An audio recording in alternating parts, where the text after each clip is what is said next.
In this video tutorial, we will show you how to convert an Excel number to text. In order to convert an Excel number to text, open your Excel document. Then, open a web browser. In the address bar, type spell number.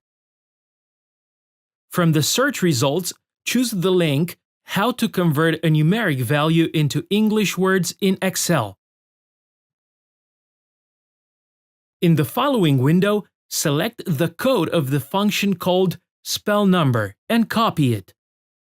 Then, go back to your Excel document. Go to the Developer tab and click Visual Basic. In the appeared Visual Basic window, go to the Insert tab and choose Module. Paste the copied code. Then, go to the File tab and choose Close and return to Microsoft Excel.